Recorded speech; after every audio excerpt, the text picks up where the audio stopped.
Hello everyone, कैसे सभी लोग। आई होप कि आप सब लोग सेफ होंगे and welcome back to the channel. So basically मैं होप करता हूं कि आप सब लोग सेफ है यार, और अपनी फैमिली का जो है वो बहुत ही अच्छी तरीके से ध्यान रख रहे हैं। आज इस वीडियो के अंदर हम लोग बात करने वाले हैं कि आपको अपनी इस प्रिपरेशन के अंदर कौन सी बुक्स का जो है वो इस्तेमाल करना है।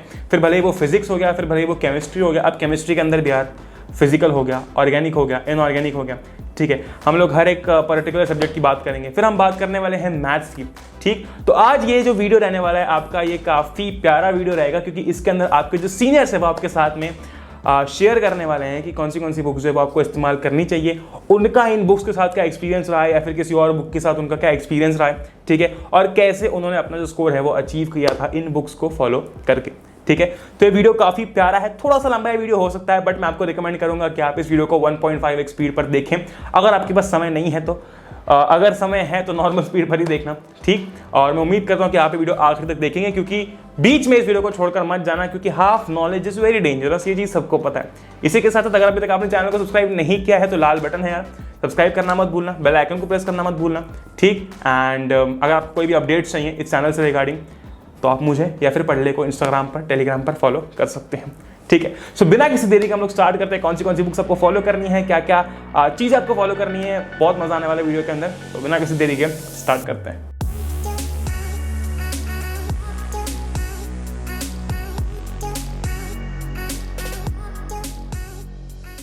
गुड इवनिंग एवरीवन, कैसे हो यार सभी लोग। आज इस वीडियो में मैं आपको बताने वाला हूं कि आपको JEE Mains and JEE advance जैसी टफ एग्जामिनेशंस क्रैक करने के लिए कौन सी बुक्स फॉलो करने की ज़रूरत है। So now let's get to the point and मैं आपको बताता हूं कि आपको कौन सी बुक्स फॉलो करने की ज़रूरत है।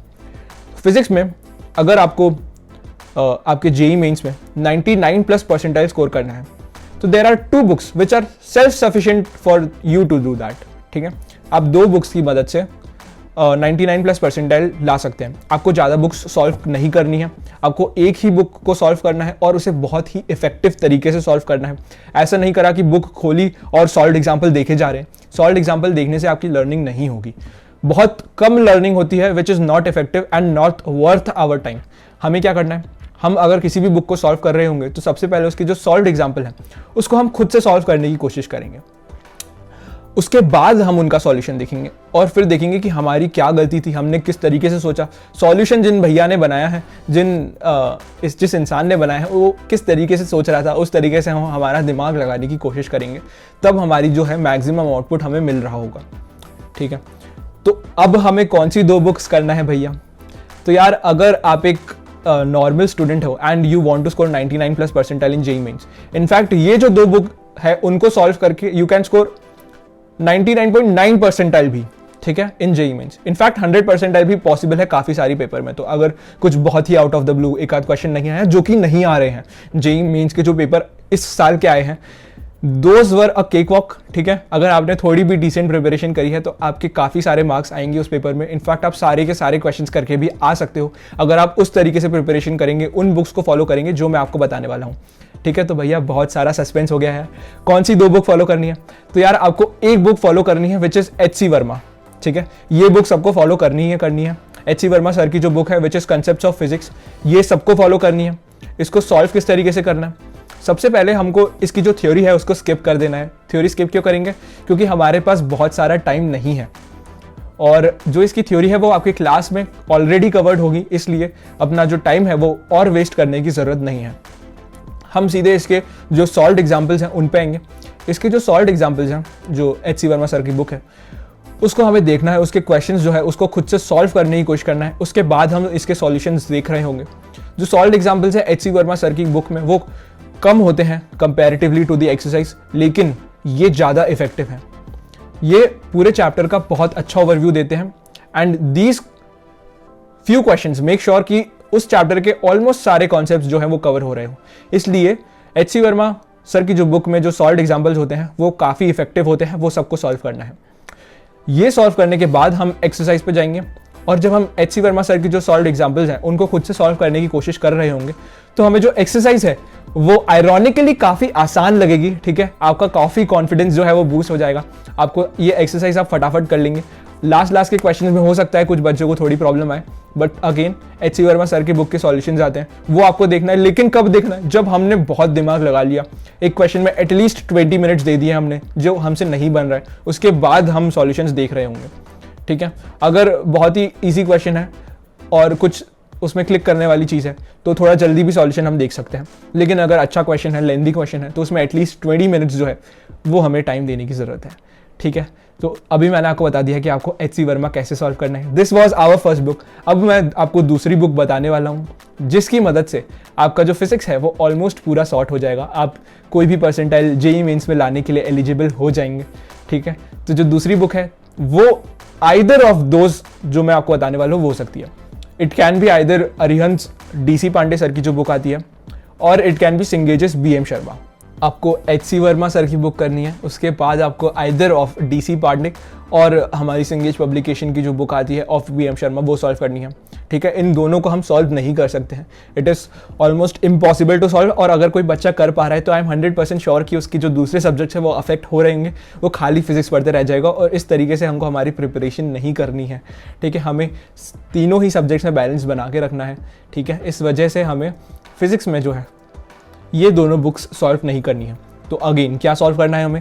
एच.सी. वर्मा पूरी सॉल्व करनी है, उसके बाद we have to solve either of Arihant publication की जो बुक आती है ऑफ डी.सी. पांडे सर, और सिंगेज पब्लिकेशन की बुक जो आती है ऑफ बी.एम. शर्मा सर, ठीक है। तो यार ये एक ब्रॉडली मैंने आपको बता दिया। अब ये सारा चीज़ें करने के बाद अगर कुछ बच्चे होते हैं दे आर वेरी स्मार्ट, उनको एच.सी. वर्मा बहुत ईजी लग रही होगी। देर आर सम पीपल जिन्होंने क्लास 9-10 से प्रिपरेशन स्टार्ट करी होगी। इनफैक्ट कुछ बच्चे होंगे जिन्होंने क्लास 9-10 में ही एच.सी. वर्मा जो सर की बुक आती है वो सॉल्व कर ली होगी। तो ऐसे बच्चे क्या करेंगे? ऐसे बच्चे यार तुम सिंगेज पब्लिकेशन की जो जेईई एडवांस की बुक आती है ऑफ बी.एम. शर्मा सर जिसकी मैंने बात करी है वो सॉल्व कर लो पूरी, ठीक है। और उसको सॉल्व करने के बाद तुम क्या करोगे? अगर तुम्हारे पास टाइम बच रहा है then you can go for either Irodov, Krotov और पाथफाइंडर। ये जो बुक है ये थोड़ी INPHO टाइप्स हमारी फिजिक्स ओलंपियाड जैसी जो एग्जाम्स होती हैं उनके लिए ज़्यादा रेलेवेंट हो जाती है। लेकिन जेईई एडवांस में हमारे जो है 18 क्वेश्चंस आते हैं एक पेपर में, एंड इसी तरीके से 2 पेपर होते हैं। हर साल ये वेरी करता है, बट रफली मोस्टली जो पैटर्न है जिसको हम अभी तक समझ पाए हैं उस हिसाब से वो 18 क्वेश्चंस जो हैं उसके अराउंड ही क्वेश्चंस पूछेंगे। तो दे विल आस्क 36 क्वेश्चन दोनों पेपर मिला के इन फिजिक्स। तो ये जो 36 क्वेश्चंस हैं इसमें से 5 या 6 क्वेश्चंस ही ऐसे होते हैं जो आपको सॉल्व करने में डिफिकल्टी आएगी अगर आपने ये बुक सॉल्व नहीं करी है। अगर आपने ये बुक सॉल्व करी है अच्छे से, एकदम चीज़ें एकदम कॉन्सेप्ट सोच के समझ के, जिस तरीके से मैंने आपको बताया, बिना सॉल्यूशन देखे खुद से कॉपी पेन पे लिख के। इनफैक्ट ये जो क्वेश्चंस आएंगे आपको इनको सॉल्व करने के लिए तो मतलब एक क्वेश्चन को सॉल्व करने में 1-1.5-2 घंटा 3 घंटा भी लग गया तो इट इज़ नॉट सरप्राइजिंग, ये काफ़ी टफ हो जाते हैं। टफ कुछ नहीं होता, एक ही क्वेश्चन में काफ़ी सारे कॉन्सेप्ट्स लग रहे होते हैं, तो थोड़ा दिमाग का इस्तेमाल ज़्यादा करना पड़ जाता है हमें ऐसी सिचुएशंस में, ठीक है। तो अगर आपने ये जो बुक सॉल्व करी है तो आप 36 में से 36 क्वेश्चंस जेईई एडवांस के सॉल्व करने के एलिजिबल हैं, ठीक है। अगर आपने ये बुक सॉल्व नहीं करी है तो आप 36 में से 28 to 30 क्वेश्चंस काफ़ी इजीली सॉल्व कर लेंगे। उसके बाद के जो 5 to 6 क्वेश्चंस हैं उनको सॉल्व करने में आपको डिफिकल्टी आएगी। अगर कोई नॉर्मल बच्चा है तो आई वुड रिकमेंड कि ये जो बुक्स हैं जो ये 5 to 6 क्वेश्चंस करने के लिए I am recommending, which is Irodov, Krotov and Pathfinder, इनको ना करें, ठीक है। ऐसा करने के बजाय आपका जो टाइम बच रहा है उनको दूसरे सब्जेक्ट्स में इन्वेस्ट कर लीजिए। अगर कोई बच्चा बहुत ही स्मार्ट है, उसने एच.सी. वर्मा जैसी बुक्स क्लास 9-10 में कर रखी है एंड उसे जो दूसरे सब्जेक्ट्स है एंड जो फिजिक्स है उसमें उसने जो टीचर्स ने चीज़ें बताई हैं वो सॉल्व कर ली है, उसके बाद ही वो ये बुक्स सॉल्व करे, ठीक है। तो ये जो चीज़ें होती हैं दीज आर सेल्फ सफिशिएंट हमारी जो जेईई की एग्जाम है उसको सॉल्व करने के लिए। Hey you all, this is Nehi with a little reminder to stay safe and healthy and for a follow-up to check if you all are using the best of the resources which are available. तो मैं जो भी अब बताने वाली हूँ उस पर आप चेक लगाते जाइएगा और हम ये इंश्योर कर लेंगे कि we will make it to the end successfully and together of course. So in this preparation of JEE and through your 11th and 12th you need to make your foundation strong. मतलब आप जहाँ पे भी topic सबसे पहली बार समझ रहे हैं और सीख रहे हैं, मतलब क्लास लेक्चर्स, उन्हें रेगुलरली अटेंड करना, उनके साथ कंसिस्टेंट रहना। सबसे पहला पॉइंट है कंसिस्टेंसी। तो कंसिस्टेंसी मिस मत करना। जो भी एक्सपेक्टेड होमवर्क है, जो भी क्लास के बाद एक बेसिक अमाउंट ऑफ वर्क है, जो बेसिक अमाउंट ऑफ प्रैक्टिस है, उसे कंप्लीट करते रहना। और क्लास के जो नोट्स हैं, मतलब हैंड इन हैंड आपने जो नोट्स बनाए हैं आपकी अंडरस्टैंडिंग से, वो आगे जाकर बहुत हेल्प करते हैं। तो नोट्स सिस्टमैटिक हो और आपको भी बाद में समझ आ जाए, इस हिसाब के बन जाने चाहिए। Then I come to the DPP section. तो बहुत सारे रेफरेंसेस में DPP अलग से कॉलम मेंशन्ड होता है और बहुत सारी DPP के अंडर वर्कशीट्स मिलती हैं। तो DPP मतलब डेली प्रैक्टिस पेपर्स, और वो प्रैक्टिस ओरिएंटेड ही बनाए गए हैं। तो उन्हें प्रैक्टिस के लिए डेली बेसिस पे सोल्व कर लिया जाएगा, तो वो बेनिफिट करेंगे, तो वो एफिशिएंट रहेंगे।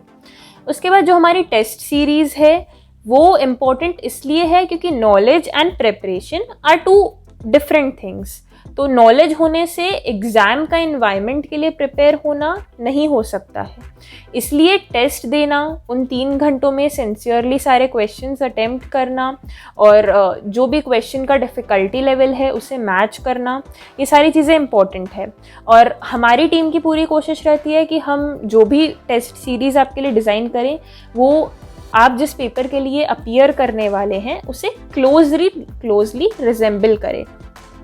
इसलिए वो टेस्ट सीरीज़ अटेम्प्ट करना बहुत इम्पॉर्टेंट है, अटमोस्ट सिंसियरिटी के साथ। और जितने ही टेस्ट सीरीज़ अटेम्प्ट करना इम्पॉर्टेंट है, उतना ही उसका एनालिसिस करना भी इम्पॉर्टेंट है। तो पेपर एनालिसिस इसलिए इम्पॉर्टेंट है क्योंकि मार्क्स मैटर नहीं कर रहे हैं, अभी तो हमें सीखना है। तो क्या गलत है, क्या सही है, कौन सा कंसेप्ट समझ नहीं आया, ये वाली चीज़ें बहुत इम्पॉर्टेंट है, खुद को समझना और आगे बढ़ना। तो इसीलिए जब भी पेपर के बाद जो भी आपको सॉल्यूशंस मिल जाते हैं और मार्क्स पता चल जाते हैं, तो जहाँ पे भी आपका नुकसान हुआ, जहाँ पे भी आप का ग्राफ नीचे गया, उसे इम्प्रूव करने की पूरी कोशिश करनी है, इसलिए एनालिसिस इम्पॉर्टेंट है। और ये सारी चीज़ें तो वो हैं जो बेसिक नीड्स हैं, जो बेसिक नेसेसिटीज़ हैं, जो मैंडेटरी वर्क है। उसके अलावा आपकी ग्रोथ होगी सेल्फ स्टडी से। तो पर्सनल ग्रोथ के लिए सेल्फ स्टडी इंपॉर्टेंट है, and the point of self study brings me to references. तो अगर हम सिर्फ बोर्ड्स लेवल की बात कर रहे हैं, 11th 12th की बात कर रहे हैं, तो NCERT मस्ट है। वैसे भी NCERT मस्ट है ही सही, जैसा मैंने अपनी स्ट्रैटेजी वीडियो में बता दिया था। अब NCERT के साथ RD शर्मा 2 टाइप्स की है, एक सब्जेक्टिव, एक ऑब्जेक्टिव। तो जो सब्जेक्टिव RD शर्मा है वो हर चीज़ को बहुत अच्छे से समझाती है, उस पर बहुत सारे सॉल्व्ड एग्जाम्पल्स प्रोवाइड किए गए हैं और बहुत सारे रिपीटेड क्वेश्चंस सेम टॉपिक पे दिए गए हैं। तो जब तक कॉन्फिडेंस ना मिल रहा हो तब तक RD शर्मा सब्जेक्टिव को लिया जा सकता है और अपने कंसेप्ट को बहुत स्ट्रॉन्ग किया जा सकता है और उससे कॉन्फिडेंट हुआ जा सकता है। जो ऑब्जेक्टिव RD शर्मा है उसमें as the name suggest objective questions हैं और objective questions JEE main level को हेल्प करेंगे। अब बाकी जो बहुत सारी रेफरेंसेस हैं जिनका मैं नाम लेने वाली हूँ, उनमें JEE मेन लेवल की एक्सरसाइज अलग दी हुई होती है और JEE एडवांस लेवल की एक्सरसाइज अलग दी हुई होती है। तो हम मेन अलग और एडवांस अलग ऐसे बुक्स को क्लासीफाई नहीं कर सकते हैं, उसमें आपको एक्सरसाइज अलग अलग कैटेगरी की मिल जाएगी। तो बहुत सारी बुक्स हैं, जैसे अरिहंत सीरीज़ की बुक्स, समीर बंसल, सिंगेज पब्लिकेशन और बहुत सारी बुक्स हैं जो थ्योरी भी प्रोवाइड करती हैं और अच्छे लेवल के क्वेश्चंस भी प्रोवाइड करती हैं। जैसे SL लोनी मैंने ट्रिग्नोमेट्री के लिए और कोऑर्डिनेट ज्योमेट्री के लिए रेफ़र करी थी पर्सनली, और इसके SL लोनी में पूरा मैथ्स कवर्ड है, उसके बहुत सारे पार्ट्स हैं। बट ये जो मैं टॉपिक्स इंसिस्ट कर रही हूँ, रेकमेंड कर रही हूँ, ये बहुत अच्छे से बनाई गई है इन टॉपिक्स के लिए और बहुत डिटेल्ड प्रॉपर बनाई गई है। जैसे सिंगेज के भी बहुत सारे पार्ट्स हैं और उसमें सारे मैथ्स के टॉपिक्स कवर्ड हैं, but सिंगेज for calculus is a good catch. और सिंगेज हो गई, फिर अरिहंत सीरीज़ हो गई, समीर बंसल हो गई, ये सारी चीज़ें थ्योरी भी प्रोवाइड करती है, पूरी कंसेप्ट बिल्डिंग भी करवा देती है, जो NCERT से अलावा, मतलब NCERT के अलावा जो JEE लेवल के कुछ टॉपिक्स हैं, कंसेप्ट्स हैं जो बोर्ड लेवल के लिए इम्पोर्टेंट नहीं है, वो वाले कंसेप्ट्स भी सिखा देती है, समझा देती है और फिर उन पर प्रैक्टिस कराती है। वहीं अगर सिर्फ JEE एडवांस लेवल की प्रॉब्लम्स ही प्रैक्टिस करनी हो, तो ब्लैक बुक नाम से एक बुक है जो बालाजी पब्लिकेशन की है, विच इज़ प्योर प्रॉब्लम्स। उसमें थ्योरी वगैरह का एक्सप्लेनेशन इतना नहीं है, बस जेई एडवांस लेवल की प्रॉब्लम्स है उसमें। So it is purely gold problems, और वो जेई एडवांस के लिए बहुत अच्छी प्रेपरेशन होगी। तो ये सारी मैंने रेफरेंसेस, जो बेसिक रेफरेंसेस बोर्ड्स लेवल के लिए, जेई मेंस लेवल के लिए, फिर थ्योरी चाहिए या फिर सिर्फ प्रॉब्लम्स चाहिए, कौन सी लेवल की प्रॉब्लम्स चाहिए, उनके बेसिस पे मैंने कैटेगराइज करके आपको कुछ इम्पॉर्टेंट रेफरेंसेस बता दी। And this all sums up your journey. ये सारी चीज़ें जब अच्छे से चलती रहेंगी तो कहीं कोई प्रॉब्लम, कहीं कोई हर्डल्स नहीं आएंगे। And it is a domino effect. अगर कोई एक चीज़ भी गड़बड़ होती है तो सब गिर जाएगा, टक टक टक टक टक। तो इसीलिए हर चीज़ को प्रॉपरली करना है। हर चीज़ पे, चाहे रेफरेंस सॉल्विंग हो या टेस्ट को अटेम्प्ट करना हो या क्लास में ध्यान देना हो, सारी चीज़ों को इक्वल अटेंशन देना है and you will have the results. Okay sir, if I talk about chemistry, तो यहाँ पर एक चीज है कि chemistry is again divided into 3 different सब चैप्टर्स, जो कि हो गया हमारा फिजिकल, इनऑर्गेनिक और ऑर्गेनिक।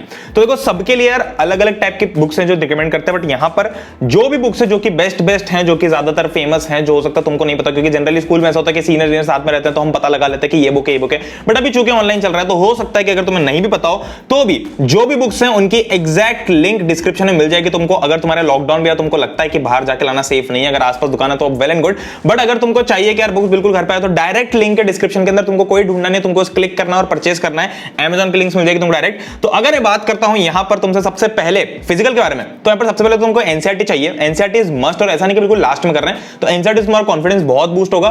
ऑल्दो एनसीईआरटी के अंदर ऐसा होगा कि बहुत बड़े कंसेप्ट को भी 3-4 लाइन में बता दिया होगा, बट तुमको एनसीईआरटी को थोड़ा सीरियसली लेना है। उसका तो जो मेन रेफरेंसेस वो आती है हमारे पास में प्रदीप, मॉडर्न एबीसी और जीआरबी। अब ये जो 3 बुक्स हैं ये बहुत ज्यादा फेमस हैं। इसमें से तुम तीनों में से जो भी तुम्हारे लिए थ्योरी में सबसे ज्यादा तुमको लगे, ये रेफरेंस है, मतलब इसमें तुम्हारी कंसेप्ट बिल्डिंग होगी, और जो कंसेप्ट्स बनेंगे तुम्हारे, इससे तुम क्वेश्चन सॉल्व कर पाओगे, क्योंकि एनसीईआरटी तुम्हारे उतने क्वेश्चंस, उतने कंसेप्ट्स नहीं बना पाएगी। तो इसके लिए तुमको रेफरेंस चाहिए रहेगी, जो तुमको डिस्क्रिप्शन में लिंक देखने को मिल जाएगी।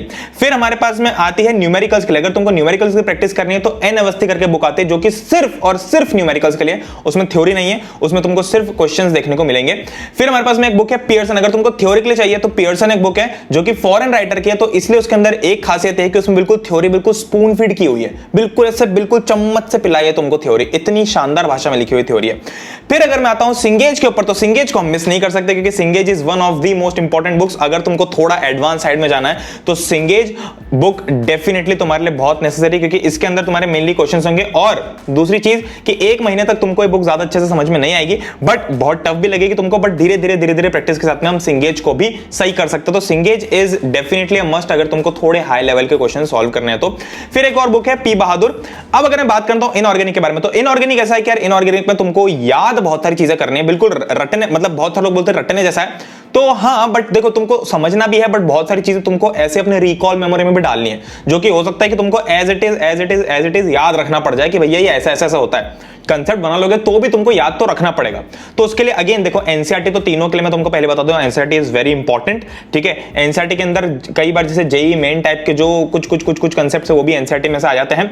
फिर अगेन इसमें थ्योरी के लिए अगर तुमको चाहिए तो Pradeep and GRB and modern ABC, again वो 3 बुक्स हैं जो कि अगेन तुमको यहाँ पे भी हेल्प कर देगी, जैसे तुमको फिजिकल में कर रही थी। उसके अलावा यहाँ पर तुम्हारे खुद के नोट्स होना बहुत जरूरी है। और अगर तुमको इसमें थोड़े हाई लेवल क्वेश्चन चाहिए, इनऑर्गेनिक के अंदर तुमको थोड़े हाई लेवल क्वेश्चन चाहिए, तो यहाँ पर तुम या तो ओपी टंडन के लिए जा सकते हो या फिर सिंगेज के लिए जा सकते हो, तो सिंगेज विल वर्क।